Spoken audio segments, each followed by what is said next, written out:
Olá, pessoal. Essa é a segunda parte do nosso episódio com o César.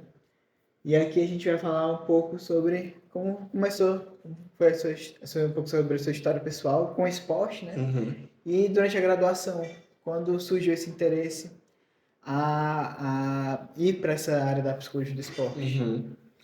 Bom, é uma longa história, cara, né?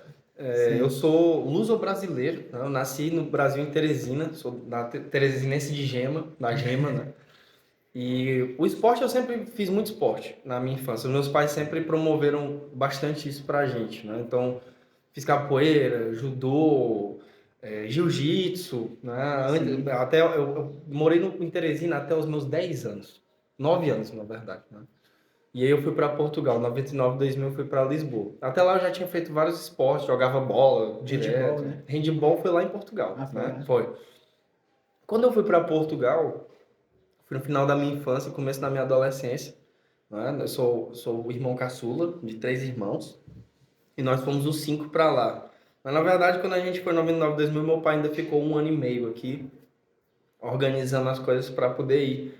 Então, inicialmente fomos os 4, depois meu pai foi para lá também.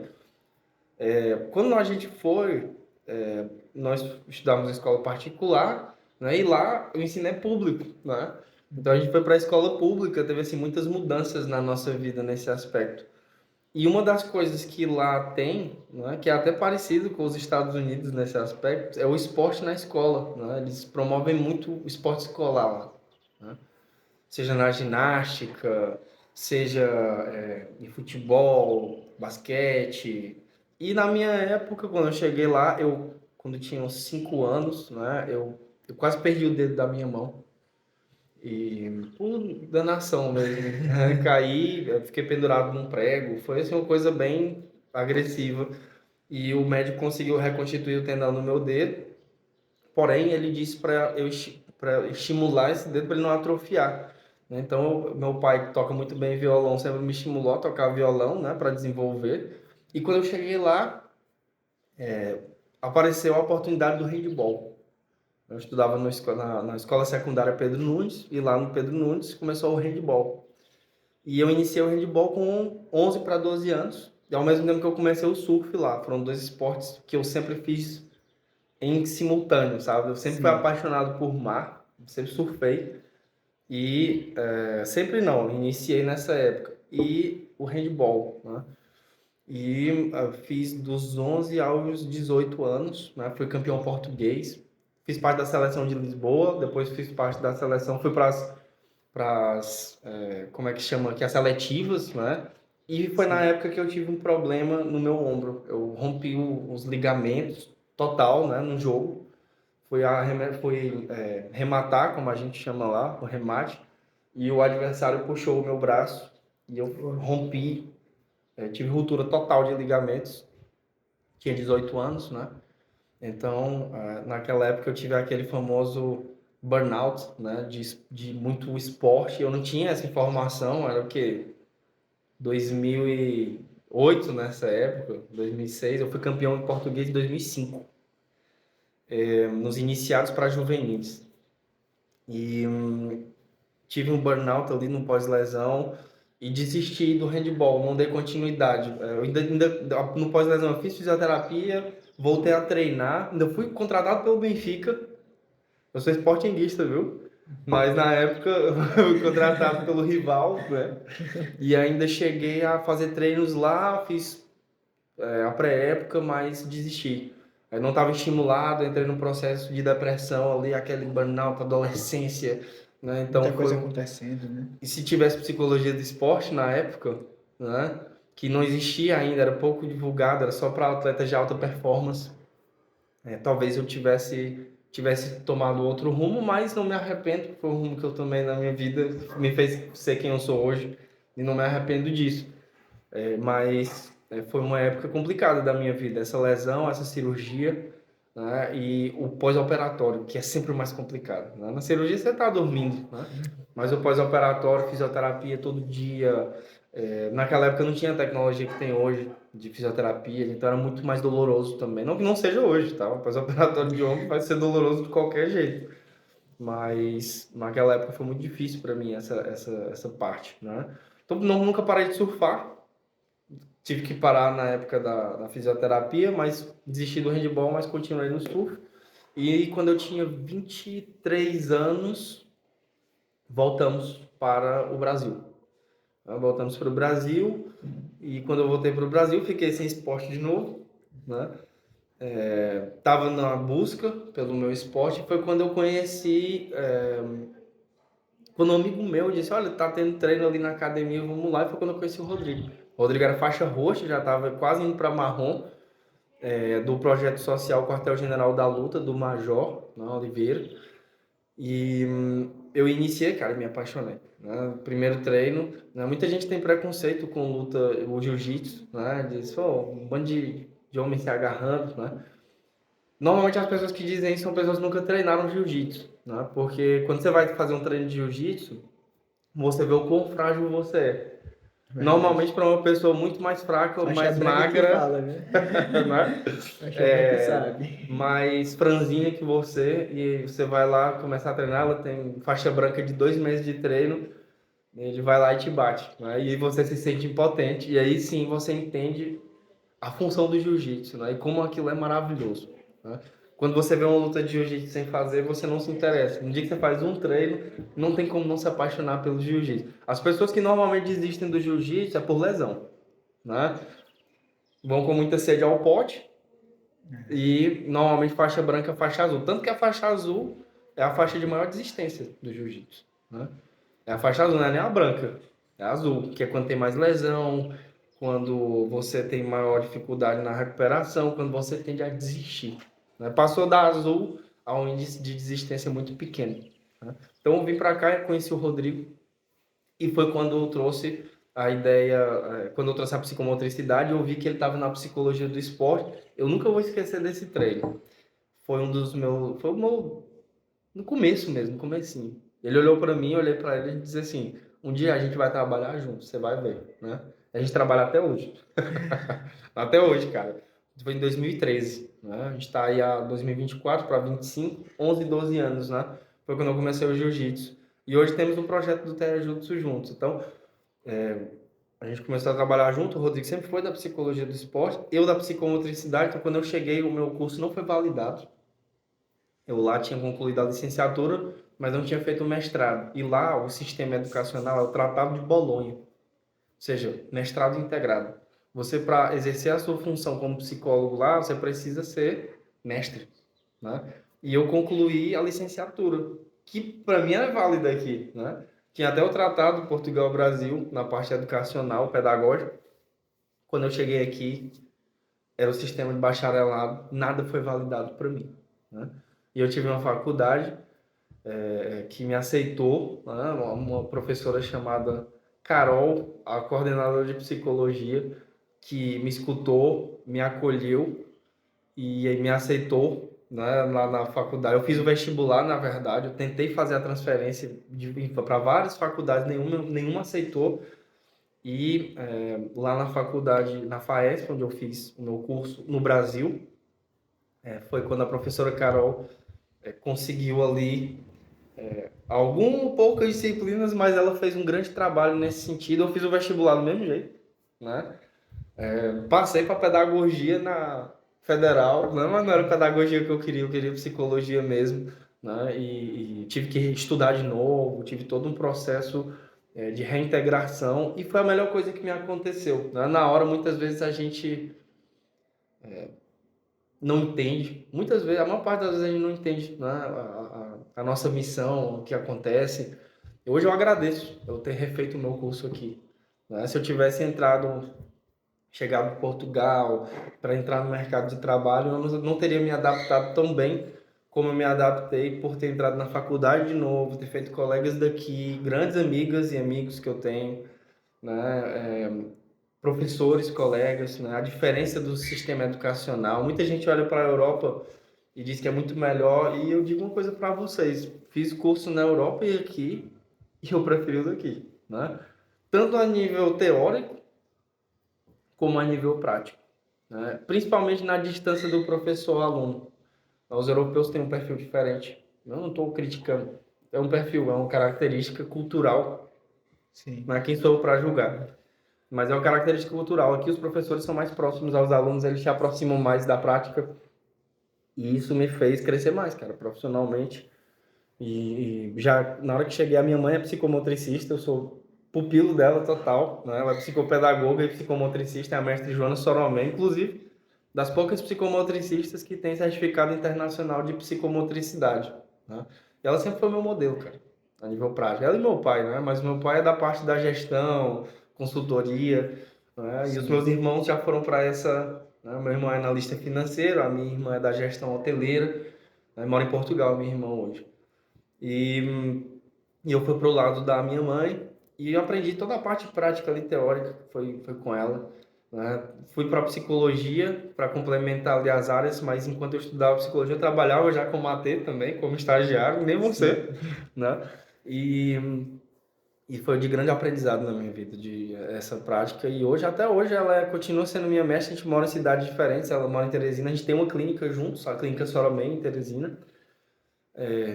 E por mais que haja uma distância física, a gente sempre troca informações, eu sempre tiro dúvidas com ela. Ela traz dúvidas da parte de psicologia que ela não entende, né? E a gente vai se complementando ali, mesmo não trabalhando mais no mesmo local, a gente Sim. continua trabalhando com o mesmo objetivo e unidos, né?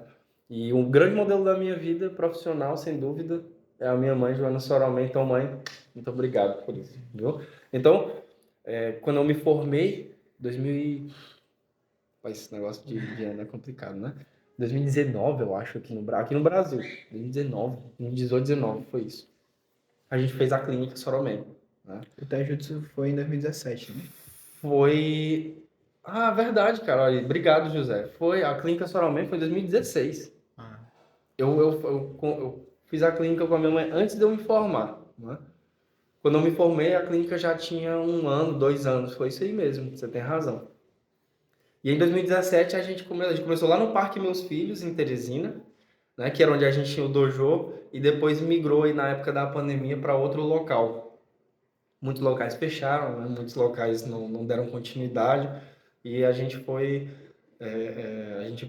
a nível estratégico, achou melhor mudar a clínica de local, e hoje estamos no mesmo local, um local muito bom de se trabalhar. Não tem mais o dojo, mas tem um sim. espaço psicomotor, tem um consultório clínico, né? Temos uma equipe muito boa, né? Uma equipe pequena e com excelente qualidade de atendimento. Inclusive o Rodrigo Sim. é nosso sócio também, né?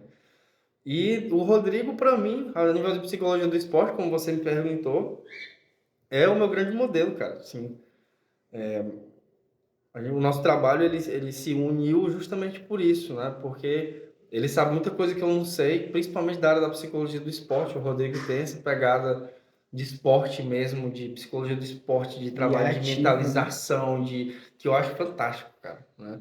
E o Sim. meu trabalho é diferente, né? Eu aprendo com ele. Inclusive, a gente fez um curso da Luciana Castelo Branco agora, que é uma grande psicóloga, foi a psicóloga da Sara Menezes nas Olimpíadas.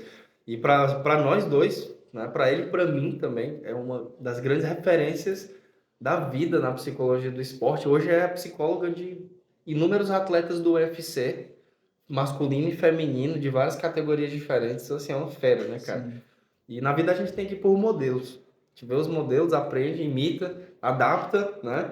E é o que eu faço, né? Os meus grandes modelos na psicologia do esporte são, sem dúvida, o Rodrigo Damasceno e a Luciana Castelo Branco, né? Que são profissionais e pessoas que eu admiro muito e que eu tento aprender o máximo que eu puder daquilo que eu consigo, né? Que eu não consigo aprender tudo, infelizmente, mas dou o meu melhor nesse quesito de aprendizagem. E na psicomotricidade, sem dúvida, minha mãe, Joana Soromen, o grande modelo teórico e prático da vida aí na parte clínica. Então, você falou dos seus, eu vou falar dos meus, para deixar registrado, né? Realmente, o Rodrigo, que O cara é foi fera, né, aquele cara cara? Ele é muito fera, cara. que eu comecei lá no aquele curso, né? No Foi um ano curso que a gente passado. deu lá na faculdade, Foi. né?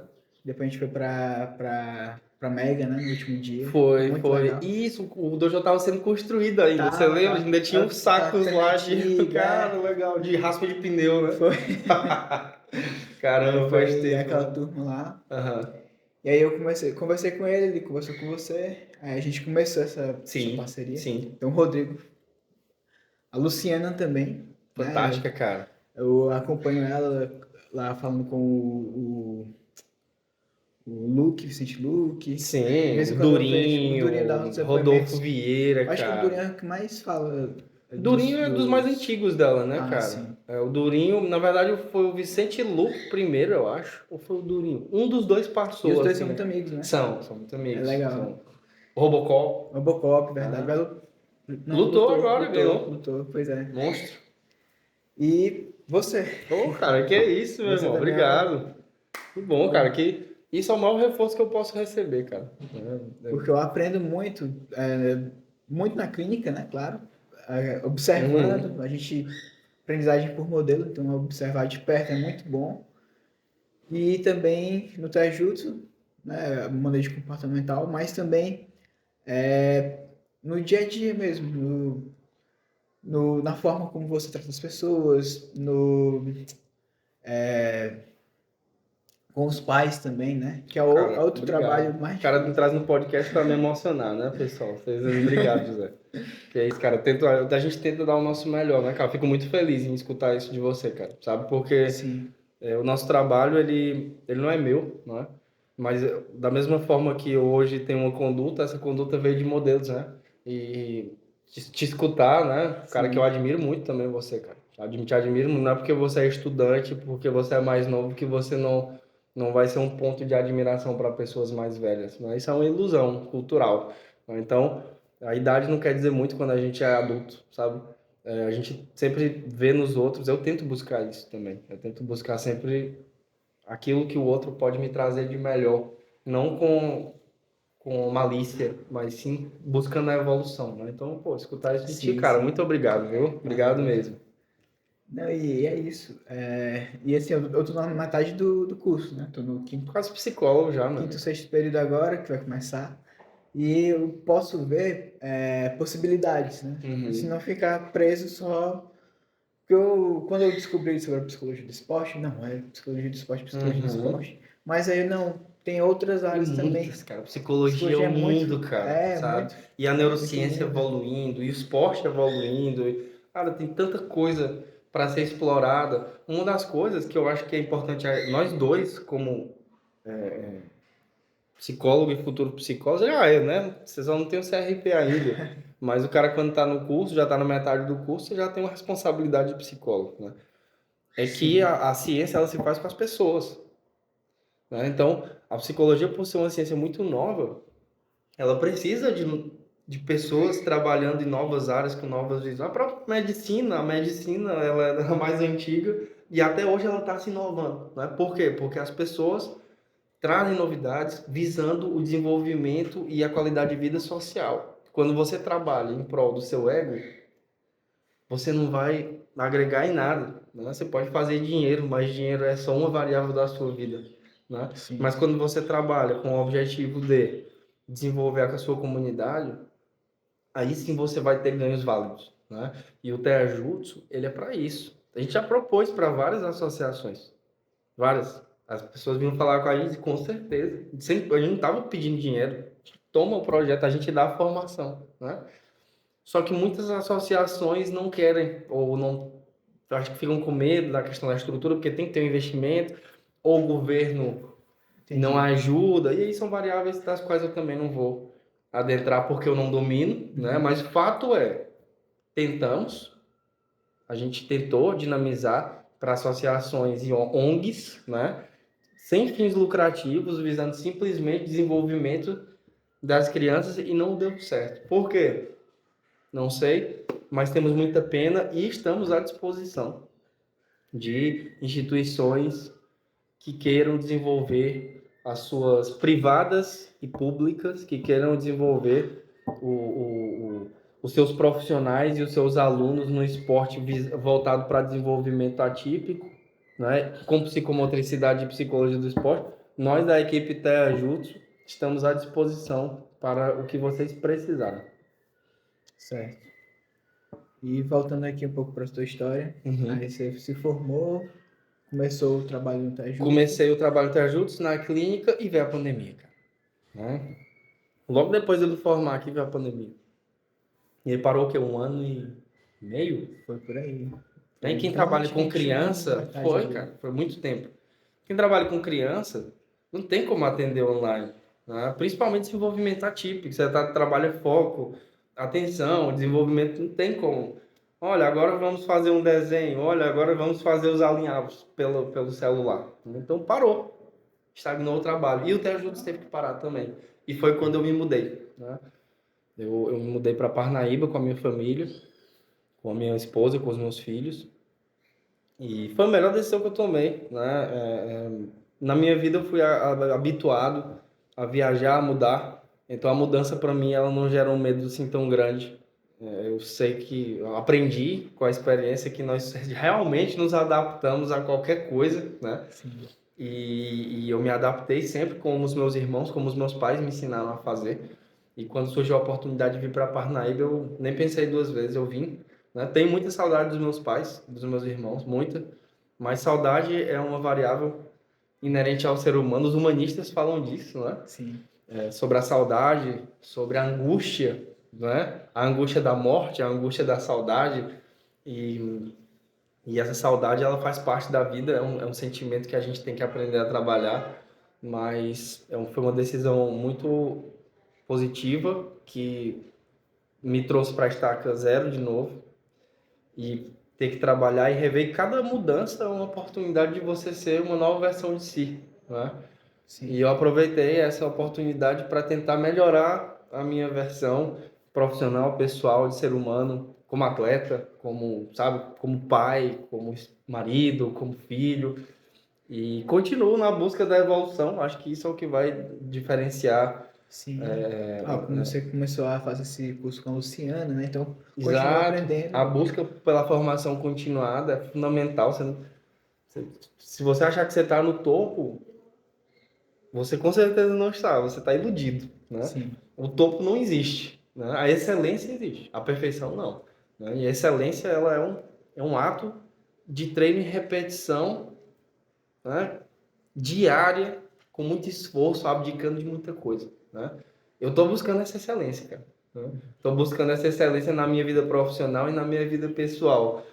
E vou continuar buscando, né? E espero Sim. que todos vocês, né, busquem essa excelência sempre, tanto para vocês quanto para os filhos e para os pacientes. Eu busco a excelência dos meus pacientes sempre, dos meus estagiários, Sim, sim. né?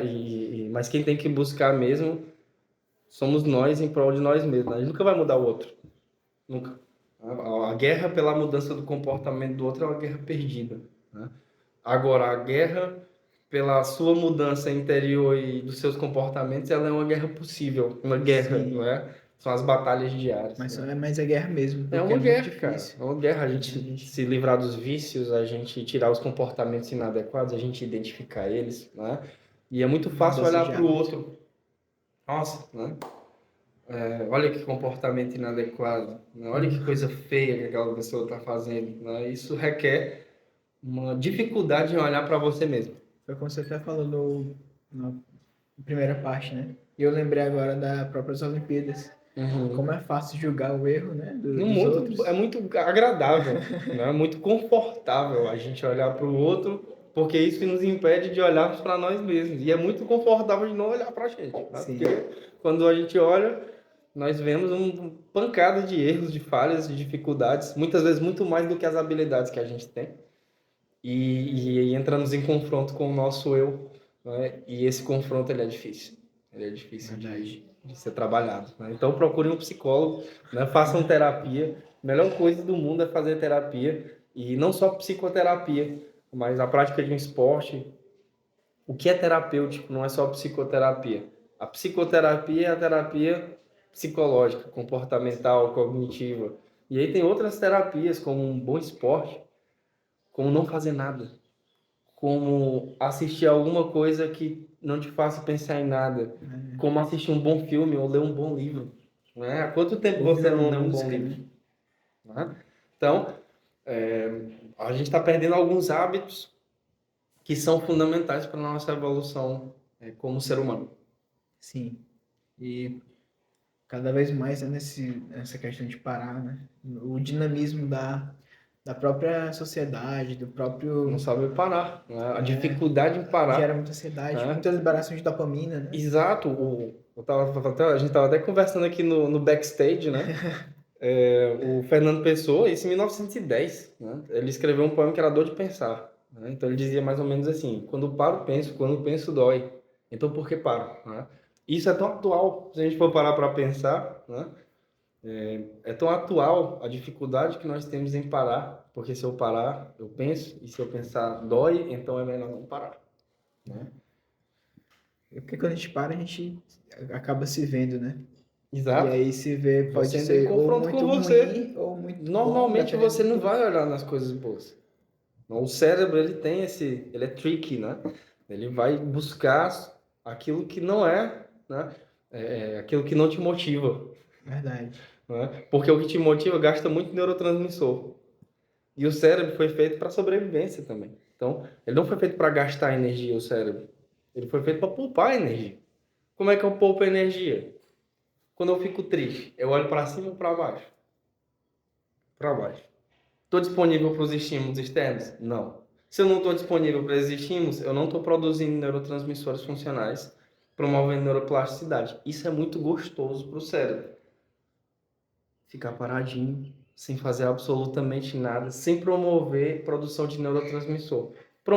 Quando eu promovo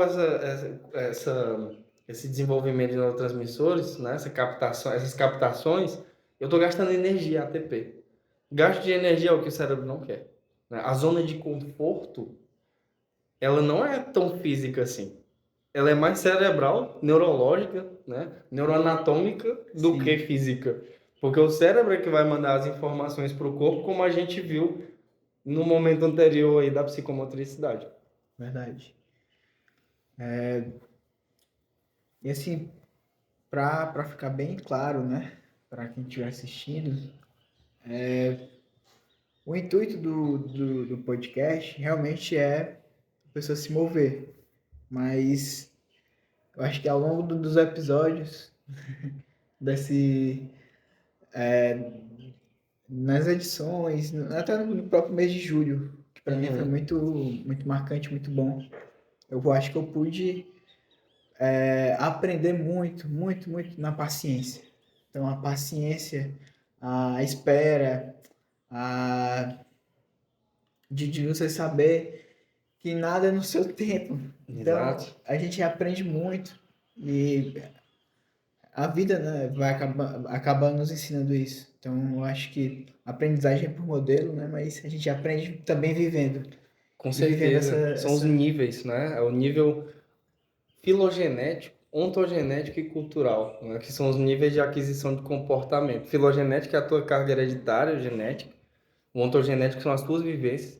E o cultural é a cultura em que você está inserido. Desde a cultura familiar até a cultura local da cidade, a cultura do estado, a cultura do país, né? Isso vai determinar comportamentos teus. Sim, E isso que você está trazendo é importante, né? Porque a cultura da qual a gente está inserido é uma cultura que não para, sim, verdade. né? E a gente precisa aprender a parar. A gente precisa aprender a ficar, a voltar para nós mesmos, a voltar para os nossos pensamentos, os nossos objetivos, ou simplesmente a não pensar em nada. Porque a gente pensa demais o dia inteiro, né?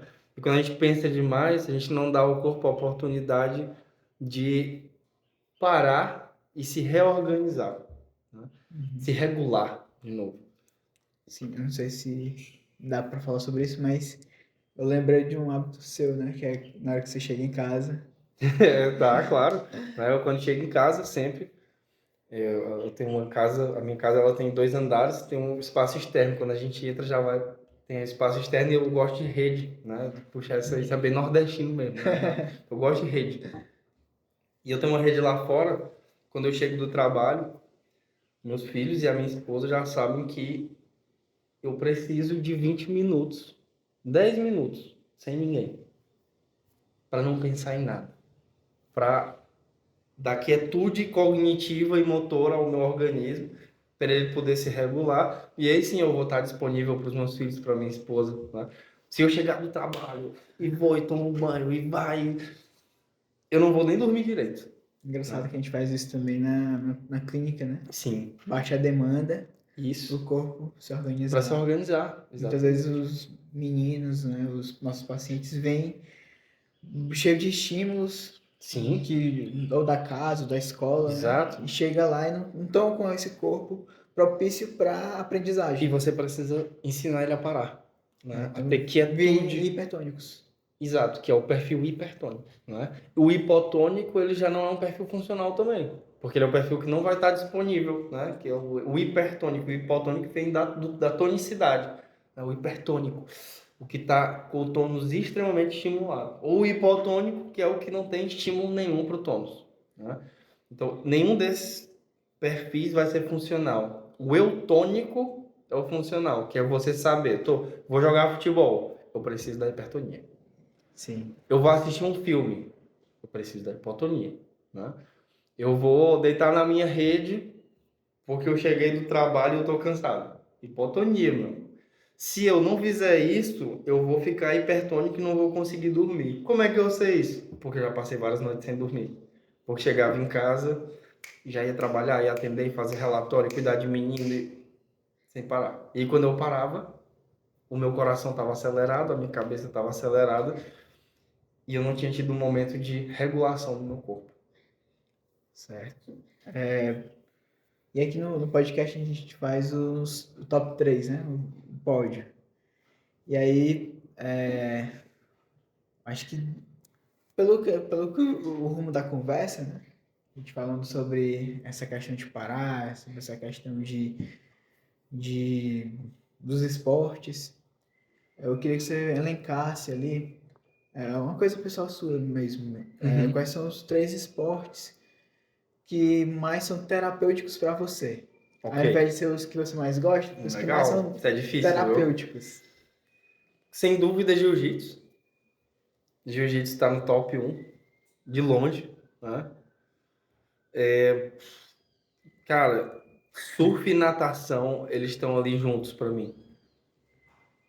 São esportes que você com o mar ou você na água, né? Você volta para o embrião, né? Para o sistema inicial do seu desenvolvimento, o zigoto, né? Você vai para a água de Sim. novo, né? No mar é diferente, cara. No mar você está em contato com as ondulações, com os animais. Na natação você está em contato só com você e com a água, mas a sensação é muito parecida, né? Embora na natação não tenha a adrenalina do surf. Então, eu vou colocar jiu-jitsu, natação e surf, Certo. por essa Muito, ordem. muito legal. E interessante, né? Porque nunca surfei, mas Muito eu bom, cara. assisto muito, Muito tô bom, assistindo cara. as É muito Olimpíadas, bom. né? Uhum. E eu vejo o quanto os surfistas vivem em paz. Parece uma coisa assim muito, realmente muito terapêutica. Cara, só você fazendo, é que nem jiu-jitsu, não tem como você ficar explicando aqui para a pessoa que nunca fez, né? Vai e faça, né? Nós somos seres empíricos. Você tem todas as capacidades de ir na Pedra do Sal, né? Alugar uma prancha e fazer 2 horas de surf lá. Experimentem, né? Eu acho que como seres empíricos a gente precisa experimentar as coisas e saber o que a gente gosta, o que a gente não gosta, né? Tem amigos meus que odiaram surf, né? Por quê? Por motivos deles. Eles foram lá, experimentaram e não gostaram. Mas é muito difícil, cara. Você passar uma arrebentação de mar, você sentar na sua prancha e você não gostar daquilo, sabe? Ou você ir para natação e nadar Tá soltando muito bom. e ir para faz piscinas ali e você não pensa em nada, né? O melhor para mim é o jiu-jitsu, cara. O jiu-jitsu ele vem ali, trabalha só a memória de trabalho mesmo, me faz não pensar em nada, me Mas às faz sair vezes, de situações pois difíceis. ele provoca a criatividade, né? Provoca, cara, né? Eu acho isso legal, né? E ele é uma grande simbologia da vida, né? Você entra no jiu-jitsu, não tem médico, não tem psicólogo, não tem vendedor de balinha, não tem nada. Você vai respeitar o outro pela faixa, pelo tempo de treino e pelo que ele sabe, né? E a partir daí, todo mundo se respeita do mesmo jeito. Um faixa preta tem que respeitar um faixa branca do mesmo jeito que o faixa branca tem que respeitar o faixa preta.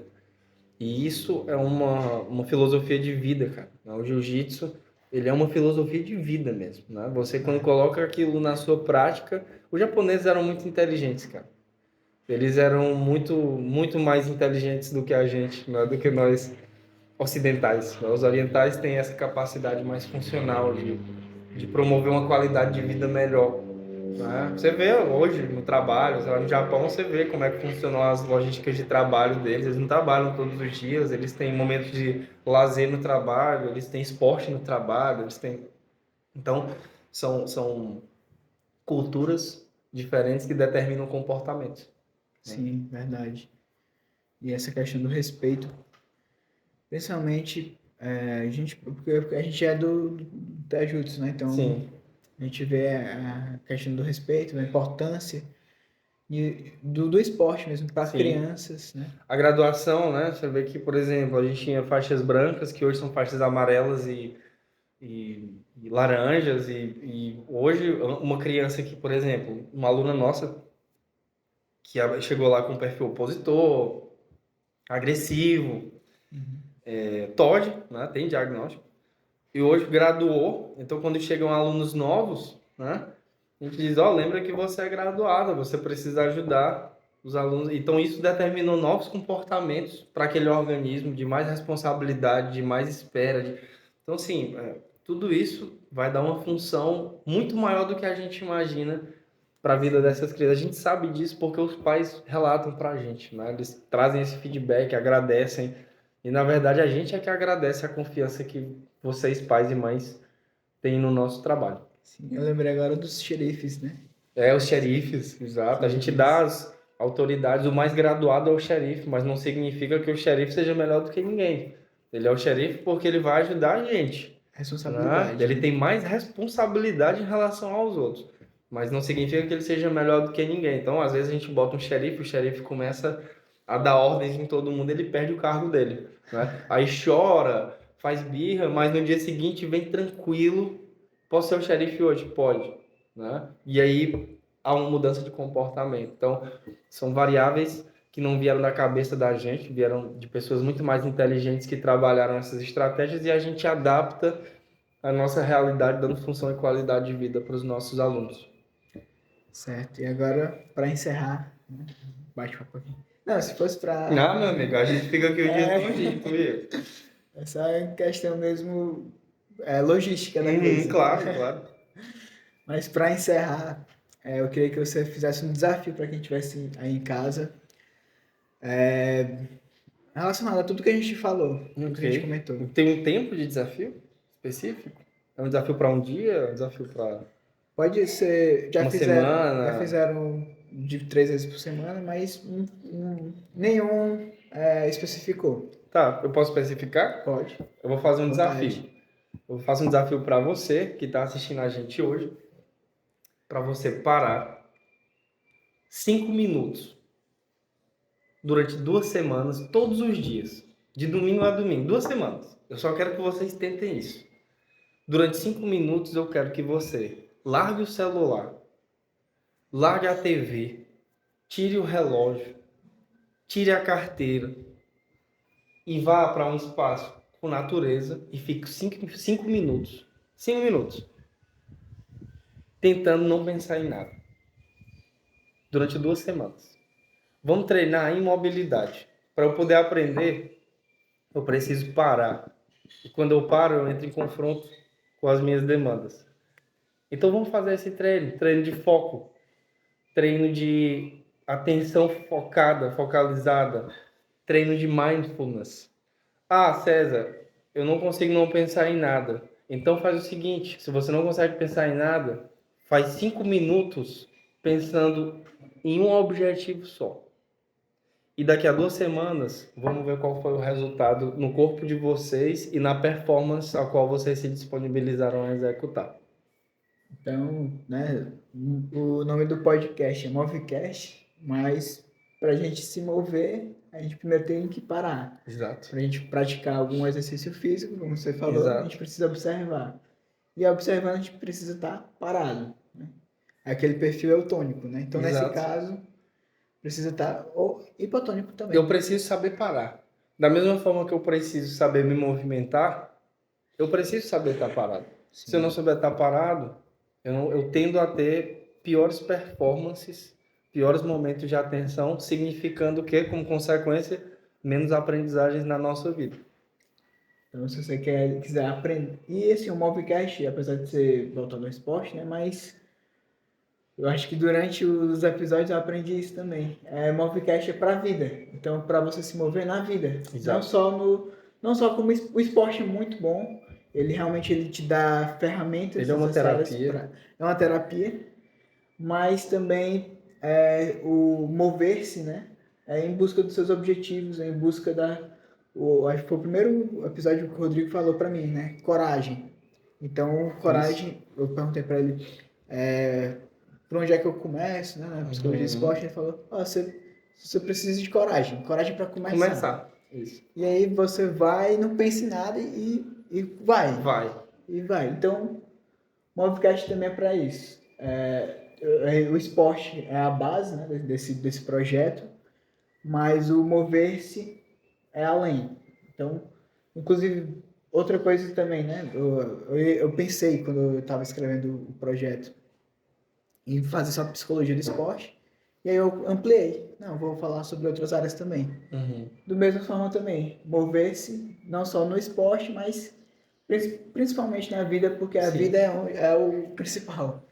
Parar é morrer, né? Dizem, né? Aquela velha expressão, parar é morrer, vida é movimento, movimento é vida, né? Então, movimento, ele não significa um movimento só de corpo, né? Quando você para, você está promovendo o movimento de autorregulação do seu corpo para melhores performances e aprendizagens na sua vida. Sim, é até uma questão fisiológica também, né? Porque o nosso corpo está sempre em movimento. O coração batendo, Exato. as veias, o cérebro. Até no sono, cara. Tem sono REM, não REM, né? Os níveis e as etapas ali do sono. Então, o nosso corpo ele precisa dessa quietude, dessa regulação para poder se disponibilizar novos estímulos. Então, olha que desafio interessante também, né? 2 semanas. 2 semanas. Os outros eram pela semana, né? Mas como esse aqui é, inclusive, o último episódio, então pode ser até por mais tempo, né? Pode. O que vocês puderem fazer todos os dias da vida de vocês, façam. E vocês vão ver o resultado positivo que isso vai trazer. Então é isso, César. Muito obrigado. Eu que agradeço, meu amigo. Parabéns pelo podcast, viu? Por esse projeto. Acho muito válido, acho muito importante. Isso sim é psicoeducação, né? Psicoeducar é você gerar a comunidade, conhecimento, conceitos, para que eles tenham aplicabilidade na vida de cada pessoa que está assistindo. Então, parabéns, José. Viu? Parabéns pelo teu trabalho, cara. Não só na clínica e no Te Ajudes Comigo, mas esse projeto que é teu, né? E é um projeto que eu tenho muita admiração por esse teu projeto e pela tua dedicação a ele. Parabéns, meu irmão. Sucesso. Muito obrigado. E é isso, pessoal. Tô até arrepiado aqui. Não, muito obrigado a você que assistiu. Compartilhe, comente, curta, assista de novo, assista os outros episódios, se mova, né? Pare também. Pare para se mover.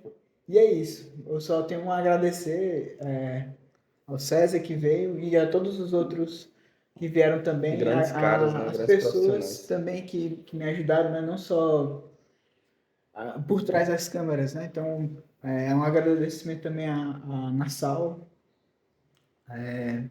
aos coordenadores, a quem gravou também, quem editou, meu amigo Luan, a minha prima também, Cintia, que está aqui, meu irmão que está ali atrás, Arthur, e a todo mundo. Esse foi um projeto mesmo de muita dedicação, disciplina, paciência, porque no começo... Foco, né? Foco. Porque eu não, eu queria fazer logo, começar a fazer, e aí, mas como é que eu vou agir? Eu tava me preocupando muito, e aí Aí Eu você lembrei. parou. Aí eu lembrei que eu tô de férias. Lembrei que eu tô de férias, então eu preciso aproveitar também, né? Claro. Até porque o semestre tá começando Rojão, meu amigo. e é Sim, estágio em sim. cima de estágio, mas E assim a como vida, for. né, cara? A gente É, tem que saber parar e tem que saber o momento certo do movimento, né? sim, Não é se movimentar o tempo todo, nem ficar parado o tempo todo. É a eutonia, né? sim. E abraçar as E oportunidades abraçar as também. Eu oportunidades. vi que o Rodrigo vinha, né? E Então isso, foi o momento do start, exato, do a próxima site. vez que ele vem, né? Pois é, não, então é agora ou agora. Então eu comecei. Só que eu comecei muito dinâmico. E aí eu queria chamar logo todo mundo para começar agora, Uhum. para dar tempo de editar, para sair tudo bonitinho. Eu entendi que não, que as coisas não funcionam Sim, do jeito que a sim. gente pensa, mas a gente consegue se precaver, né? A gente consegue se planejar. Sim. Com planejamento, cara, nunca vai sair igual. Mas com planejamento você tem um caminho, né? Se você não tiver nenhum caminho, você não está indo para lugar nenhum, né? Quando você tem um caminho, você está indo para algum lugar sabendo que não vai ser de acordo com aquilo que você estipulou. Tem muitas Sim, variáveis novas, né? E isso faz parte da vida, isso é a vida também, né? A gente traça um objetivo e dentro dessas etapas, algumas a gente alcança, outras não. E a persistência é o que vai determinar a consequência positiva e o sucesso naquilo que você se disponibilizou a fazer. Isso aqui já é sucesso, meu irmão. Parabéns, muito viu, Zé? obrigado, muito obrigado. E é isso, pessoal. Até mais. Curta, Valeu. compartilhe, comente, se mova e tchau. Os Os show.